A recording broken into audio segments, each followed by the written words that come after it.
Jack Barstool did a $5 super chat and asked, he says, I'm a newer fan. I was watching old videos. Whatever happened to your BMW? Was there something wrong with it? I thought they were reliable. Actually, in regards to my BMW, I always had a piece of crap car for most of my life. A piece of garbage. When I first started out, I was driving my parents' beat-up Ford Taurus from 1992. Then, when I finally had enough money to buy a car, I bought a 2002 Pontiac Grand Am. That looked nice. It had nice looks to it. And it was a lemon. It was a piece of dog shit.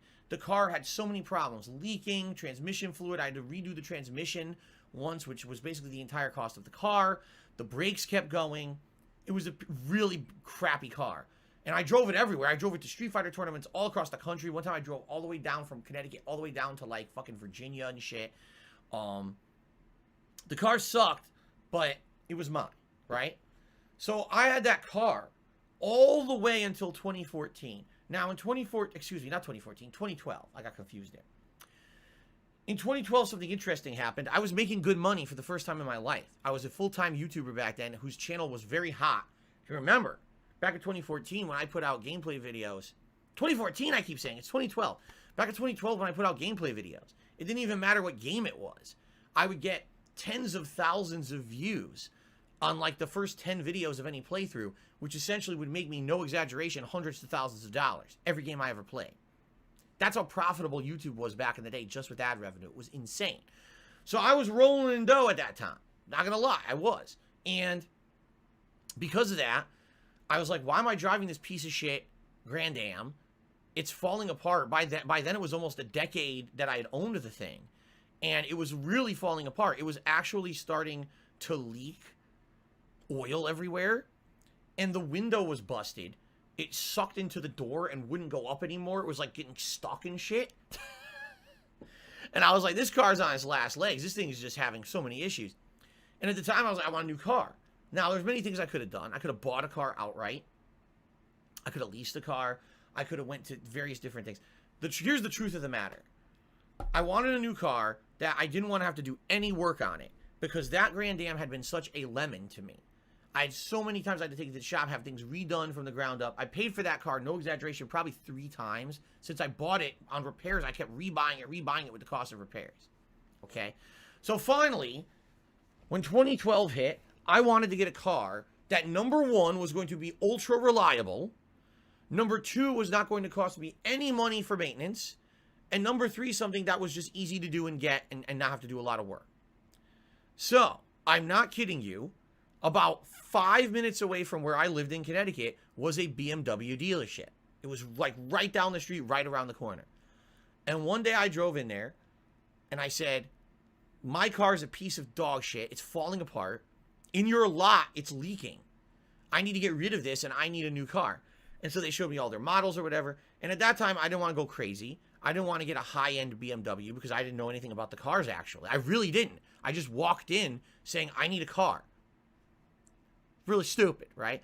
And by the way, I knew I wasn't going to buy a BMW. Too expensive, but I wanted the lease one. I want to see, what if I get a BMW for a couple of years and I like it, and then maybe I'll buy it outright after that, or, you know, keep the lease, extend the lease. I just want to try it out and see what it's like to have a car like this. I've never had a car like this before in my life, okay? So, I got like a low-end BMW. It certainly wasn't a high, it was like a lower-end model, with base features and stuff. And I leased it for about 2.5 years, I want to say. It wasn't 3, it was like 2 or 2.5 years. And over that time period, there were things I liked about the BMW, things I didn't. What I liked about it was it had the best brakes of any car I've ever driven.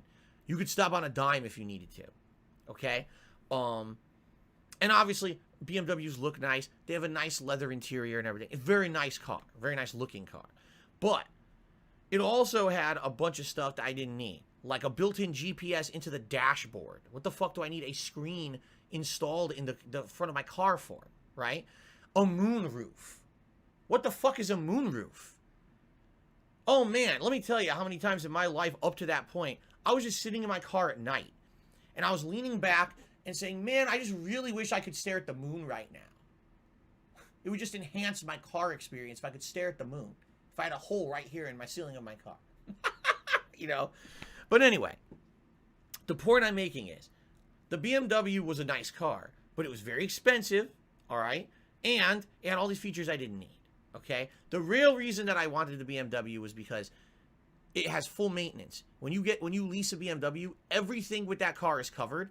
If you have an issue, oil needs to be changed. Oh, the car's having issues, the brakes or something. You just take it into the dealership. They deal with it free, completely free. It's included in your lease payment. And then you get a loaner as well. So if the car ever broke down or had an issue, I get another car in the meantime, and then I get my car back, okay? So that's why I did that, okay? I did it for about 2 years, 2.5 years. Then what happened was I still had about 6 months left on my lease, but I was leaving Connecticut. I was moving out here to Washington State. I personally didn't want the BMW anymore because after having it for 2 years, I liked the car, but I realized it was too expensive for what I was getting. I wasn't using the features in the car that were causing it to be expensive. Hell, I barely even drive. I fucking work from home all day, right? So I wanted to get rid of it. My intention was to trade in the car early and get a different car when I moved out here.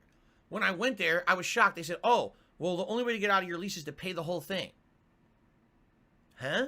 Yeah, you have 6 months left on your lease. So if you just want to trade the car in early, pay us for the whole 6 months, but give us the car now. And I was like, that doesn't sound like it's beneficial to me. That sounds like I'm getting ripped off. So they said, oh, we'll cut you a deal. Get a new lease on a new BMW. Okay, new car. For another 3 years. And what we will do is we will waive all of your 6 months of remaining lease on the previous BMW. And you'll have a new BMW for the next 3 years. Probably one of the worst decisions I made, but I made it because I was like, I just didn't, at that point, I was spending so much money to move. I didn't have a ridiculous amount of money to now drop to pay off the lease. So I was like, I guess it just makes sense to do this. I don't even want to get into the details because it was a big rigmarole. There was all this drama to get the car out here. When it got out here, the fucking plates were screwed up. I didn't want to get into it. But I was stuck with a BMW for 3 effing years while I lived out here. Did I use any of the features of it? No. By the way, during those 3 years, a lot of things changed. This was the YouTube apocalypse. My channel fell out of prominence on YouTube. I started making way less money. I couldn't afford the goddamn thing anymore. It was so expensive. I was paying so much money a month for a car where I wasn't using the features that made it expensive. Okay? So it's finally, when that lease ran out, which was, I believe, I want to say it was like April of 2017, something like that. Yeah, I drove to Seattle, which was the closest BMW dealership. I want to talk about a difference. When I lived in Connecticut, the BMW dealership was down the street 5 minutes away. Here, where I live in Washington, it's like an hour away. Okay? So I finally drove all the way down to fucking downtown Seattle, and I said, take this fucking car away. I don't want it. Take it. And I tossed it at them, and they caught it. Like 5 guys came out, and they were very burly guys. They caught the car. I got rid of it, and I ended up getting a much more reasonable, you know, mid-range car, not a low end, not a high end, I mean mid-range, reasonable, compact car. It makes a lot more sense. It doesn't have any of these ridiculous gratuitous features. I'm currently paying it off. I'll own it within another, I think, 2 years, 1 year. I don't even know. I'm not paying any attention to it. I'll own it soon. And I like the car a lot. I have no complaints. And so I haven't had a BMW now almost 5 years. It's that far in the past. So if you're watching old videos, you see me talk about a BMW, that's like 5 years ago. Okay? Hope that answers your question. B-Boy Cyclone became a member for 8 months in a row and says, Phil, have you heard of new jobbies? No. Don't know what the hell you're talking about. Have a Merry Christmas. Thank you, B-Boy Cyclone. Cracker Jacks also re-upped his membership for 4 months. Says, Merry Christmas to the chat. Thank you, Cracker Jacks, for the channel support. Son Robin did a super chat. He says, we don't want to see side quests, to be honest. Well, that's too bad, because that's what I'm doing today. Kevin Bernstein did a super chat. He says, leasing is for chumps. Buy it or don't if you can. Here's, I do feel that there's a benefit. Excuse me. Excuse me. I do. Excuse me. Like a baby. To smash my chest and burp. I do feel there's a benefit to leasing if you're someone who is in a situation, for example, my situation, where I didn't know how much income I was going to be making or whatever. For example, when I first got that BMW, what if, I decided to buy it? The payments would have been much higher, by the way, if I'd bought it versus leasing it. And what if I committed to a payment that at that time I could afford, but what if in 2-3 years, all of a sudden, I'm making way less money on YouTube, and how do I afford it? Because I locked into that payment, I can't afford it anymore. And that's actually exactly what happened. Is the first BMW lease that I did was about 2 years, and I could afford it the whole time. Then I got into a new 3-year lease, and a year into it, I couldn't afford it anymore. But I was, you know, basically paying as little as I possibly can, nickel and diamond, to pay it off. So imagine if I had not leased it, but had bought it and was locked into a like even higher payment, and now I'm screwed, right? Now I repossessed a car and shit. That would not have been good.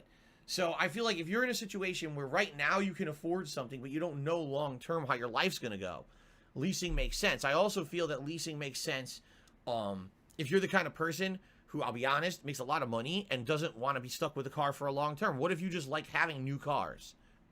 Because you have a lot of money to blow, right? So lease a car and every 2 years trade and get a new car, right? Yeah. That's not me, though. That's definitely not me. The car I'm driving right now, I'll be driving till it blows up. I mean that, too. Like, the car I have now, I've been driving it since early 2017. So we're almost at a 5-year mark. I'll probably be driving the car until it explodes. Hopefully I won't be in it when it explodes. Kevin, I already answered that. Death MTL Dude, did a $2 super chat. In hindsight, all new cars now have screens built in. Well, some do, not all of them. But you're right, like more technology is adopting that and stuff. Personally, I don't even really make use of it. Like my current car has a screen. Doesn't have a GPS or anything installed in it. But the screen, you know, if you're playing music in your car or whatever, the radio, it'll go.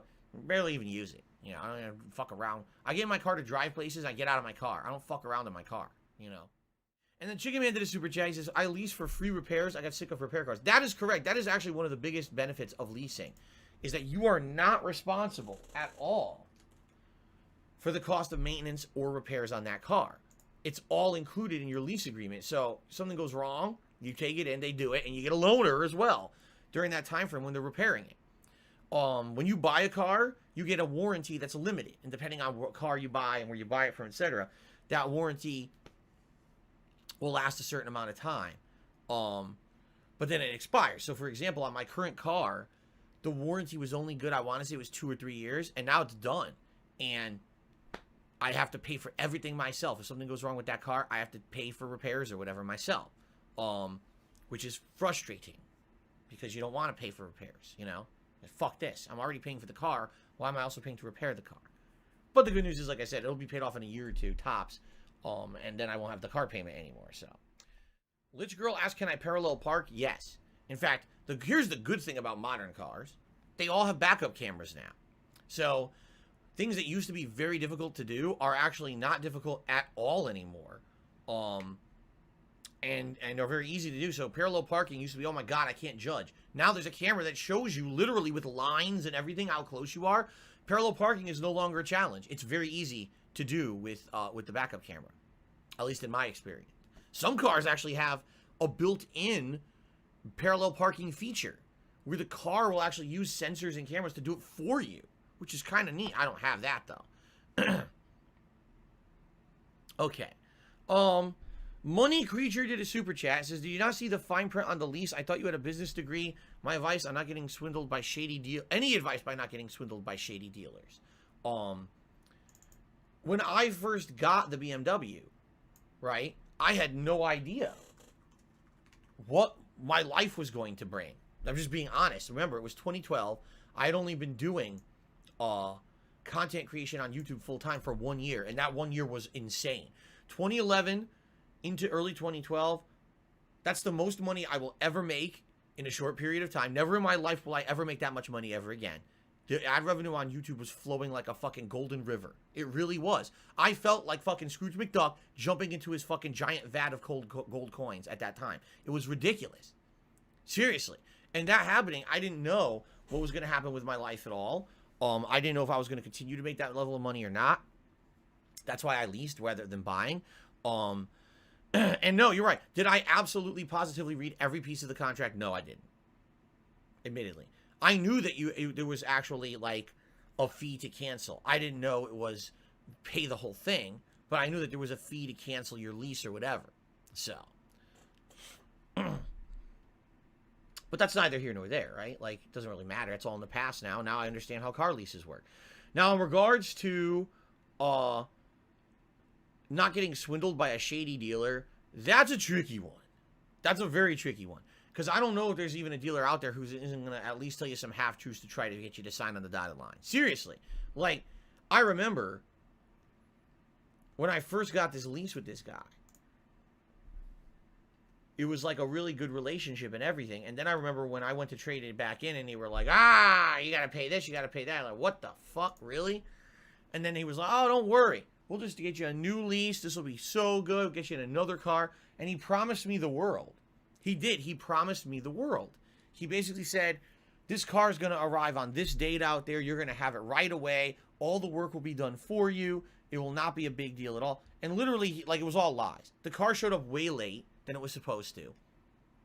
Instead of getting me a car from a dealership out here, which would have benefited me, because if I had a dealership out here to work with, I would have contact with a dealership and say, here's what I do for my maintenance. The guy literally shipped a car from Connecticut across the country so he would get the credit for it. So he got paid on a lease that he knew he would never, ever have to follow up on ever again, because the car's on the other end of the country. How am I going to bother him for a problem, right? So I ended up getting a car from Connecticut instead of a car from Washington State. And then when I actually called dealerships out here, they were like, what are you talking about? You don't, that's not our car. Seriously. So finally, when the lease was over, I had to work with this dealership for like 2 months to get them to accept it. Because they were like, that's not our car. What are you going to do? You going to ship it back to Connecticut? I'm like, no, I'm definitely not doing that. I'll just leave the car on your lot and say, go fuck yourself. I don't care. I'm not shipping the car back to Connecticut. Okay. And then also when it showed up, the plates were screwed up. Again, I don't want to go into the massive details, but these guys, card lots will promise you the world so that you will sign and they make a big commission on it. And then the follow-up is pretty bad, pretty disastrously bad follow-up with any of these guys, quite frankly.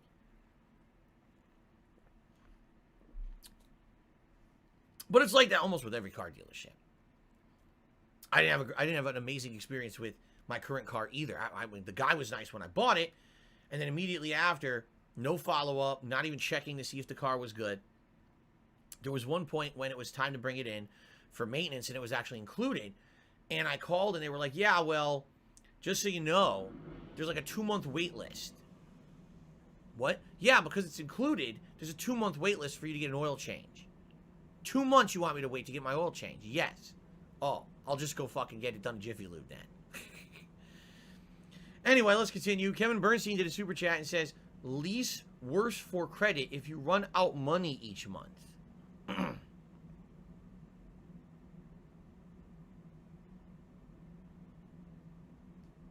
Okay, thanks, Kevin. I have no idea. What the hell? Lease worse for credit if you run out money each month.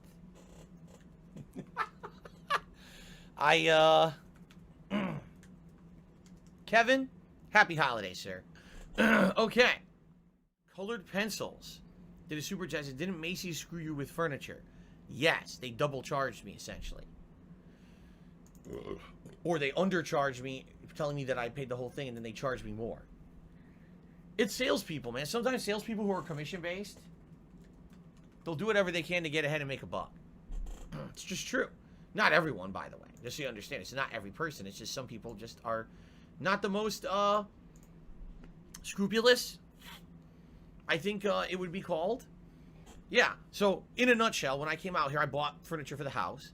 I went to a Macy's furniture store, and they had a lot of nice stuff. I ended up buying a ton of stuff there. The couch for the living room, the dining room set, as well as the old love seat that used to be here in the office until I got rid of it 2 years ago. And when I went to buy it all, the guy says, all right, I'm going to put together the final pricing for you, and you can approve it or whatever and pay for it today.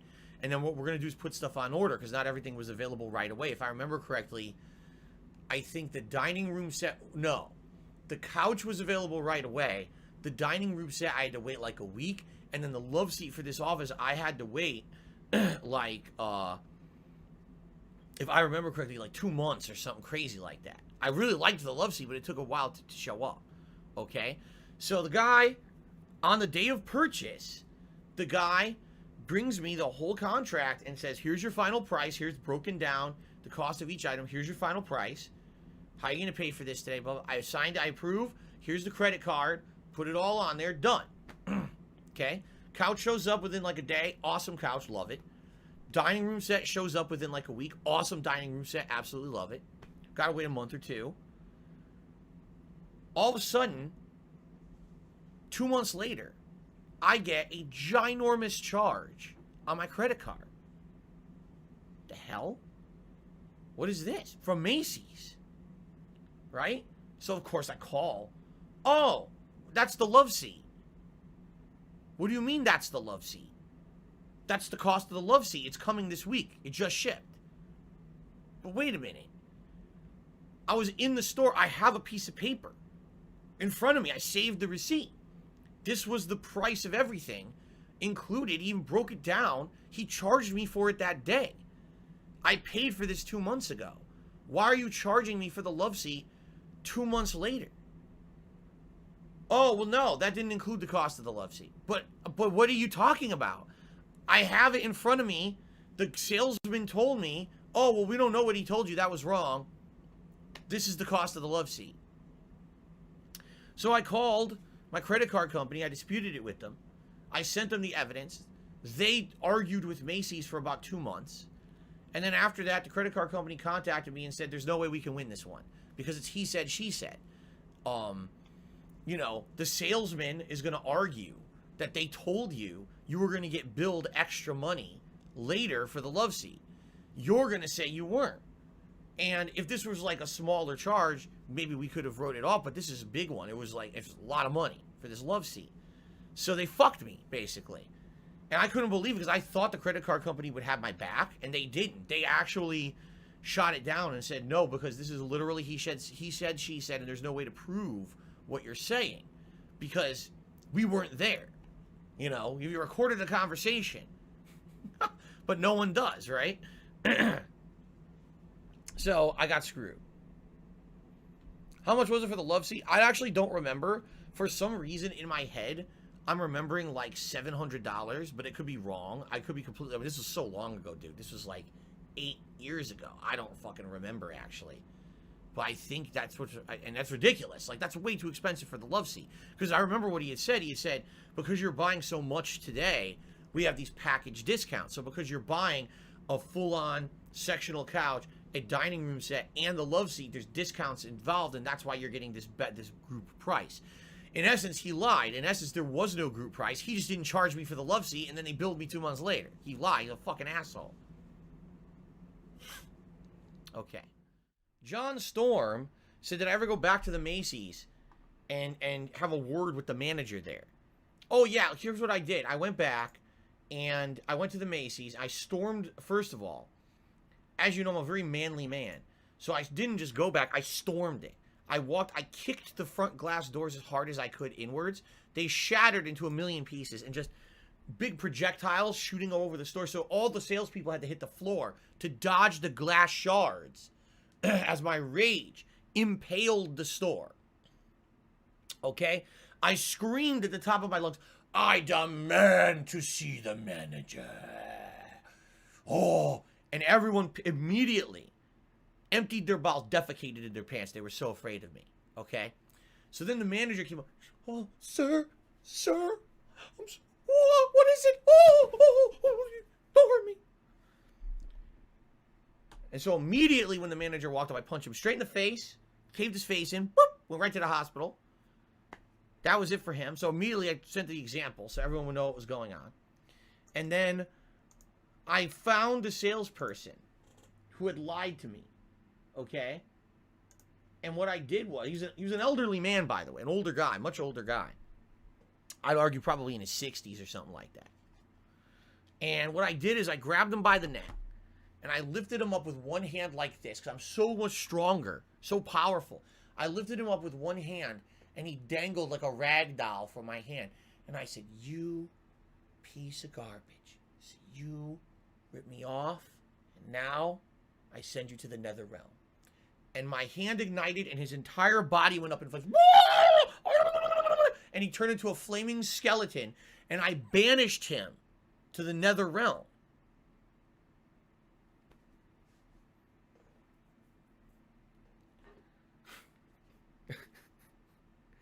Of course, that's what happened. Either that, or I just decided to never go back to the store that scammed me, because I realized if you go and complain, nothing will happen. They're going to laugh at you and say, oh, well, you have no proof of what you're saying, and you'll never get any money back, so why waste your time? Instead, you just don't go back to that place of business that scammed you, and you make sure that people know that you can get scammed at certain places, right? Right? No, I walked in with a sledgehammer and started spinning and just knocked everything down around me, destroying all the products in the store. Oh, my revenge is complete. What did you think happened? Yikes, I swear people just really have a flair for the dramatic. They really want to believe that this stuff, you know. Anyway. Okay. Kevin Bernstein did another super chat. I hope that's not true. If true, that's you're a horrible person, horrible story. It's not true. If you can believe it, I don't have the ability to banish people from the nether realm by just lifting them above my head. Money, money, yeah, yeah. Money, money, oh, money, money, yeah, yeah. Money, money, money, money, yeah, yeah. Money, money, oh, money, money, yeah, yeah. These contributions are mandatory. Money, money, yeah, yeah. Money, money, oh, money, money, yeah, yeah. Money, money, money, money, yeah, yeah. Money, money, oh, money, money, yeah, yeah. These contributions are mandatory.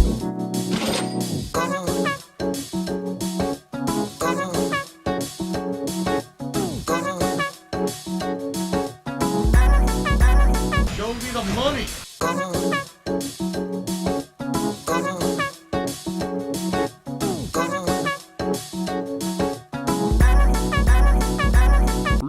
Money, money, yeah, yeah. Money, money, oh, money, money, yeah, yeah. Money, money, money, money, yeah, yeah. Money, money, oh, money, money, yeah, yeah. These contributions are mandatory. Tipping me helps me more than anything.